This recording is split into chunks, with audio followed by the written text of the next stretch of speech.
Salam, Reala baxırsınız və Bakı Enerji Həftəsinin keçirildiyi Bakı Konqres Mərkəzindən sizi salamlayıram və bugün tədbirin ikinci günüdür və proqram olduqca intensiv və məzmunludur və məhz ikinci gün barədə mən istədim sizə məlumat verim. Lakin xatırladım ki, enerji sahəsində regionun ən əhatəli platforması olan Bakı Enerji Həftəsi bu il 30-cu yubileyini qeyd edir və dünən baş tutan rəsmi açılışda Prezident İlham Əliyev çıxış etdi və Azərbaycanın son 30 ildə enerji sahəsində əldə etdiyi nəticələr, həmçinin yaşıl enerjiyə keçid istiqamətindəki konkret planları diqqət mərkəzinə çatdırdı və bununla yanaşı dövlət başçısı vurğuladı ki, məhz Azərbaycan artıq 12 ölkəyə qaz ixrac edir və qaz ixracı bu il 25 milyard kubmetrə çatacaq və paralel olaraq Mastar və digər beynəlxalq tərəfdaşlarla həyata keçirilən bərpa olunan enerji layihələri nəticəsində 2030-cu ilə qədər 6,5 giqavat yaşıl enerji istehsalına məhz hədəflənib.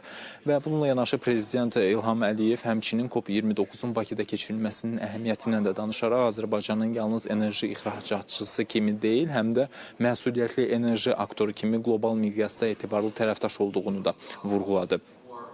Və dünən keçirilən forum çərçivəsində bir sıra mühüm sazişlər və eyni zamanda əməkdaşlıq sənədləri də imzalandı və bunlara Xəzər dənizindəki külək enerjisi potensialının reallaşdırılması, enerji səmərəliliyi sahəsində təcrübə mübadiləsi və yaşıl texnologiyaların tətbiqi ilə bağlı anlaşmalar da daxildir. Və bugün isə tədbir daha çox praktik və texniki müzakirələr mərhələsinə keçib və ikinci gün burada bir sıra panel sessiyalar keçiriləcək və mən istərdim ki, panel sessiyalar barədə sizə məlumat verim. Belə ki, enerji keçidinə sərmayələr, yaşıl maliyyə və texnologiyalar adlı sessiyada yaşıl enerji layihələrinin maliyyələşmə imkanları və investor risklərinin azaldılması müzakirə olunacaq ki, hazırda bu panel davam edir. İkinci panel isə Xəzər dənizində bərpa olunan enerji layihələrinin texniki və ekoloji çağırışları mövzusuna həsr olunacaq və regionda külək və günəş enerjisi sahəsində həyata keçirilən pilot layihələrin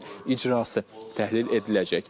Və üçüncü panelə gəldikdə isə Azərbaycanın net zero hədəfi, real yanaşmalar və texnoloji perspektivlər mövzusunda sessiya keçiriləcək və bu sessiya dekarbonizasiya, karbon ticarəti və emissiyaların idarə olunması yollarının gündəmini əhatə edəcək. Eyni zamanda tədbirdə SOCAR, Mastar, Aquapower, Total Energies, BP, Siemens Energy və digər nüfuzlu şirkətlərin nümayəndələri də iştirak edəcəklər. Bu isə Azərbaycanın beynəlxalq enerji dialoqunda mühüm oyuncu kimi qəbul edilməsinin bariz göstəricisidir. Və xatırladım ki, Bakı Enerji Həftəsində bu il 37 ölkədən 300-ə yaxın şirkət burada iştirak edir və bu platforma yalnız enerji müzakirəsi deyil, həm də diplomatik, texnoloji və ekoloji əməkdaşlıq üçün strateji meydandır. Hazırda da gördüyünüz kimi panel müzakirələri paralel şəkildə davam etdirilir və gözlənilir ki, günün sonunda daha bir neçə mühüm sənəd də imzalansın. Hələlik bu saata mənim isə çatdıracaqlarım bunlardan ibarətdir, lakin ölkədə və dünyada baş verən bütün xəbərlərdən agah olmaq üçün realda qalın.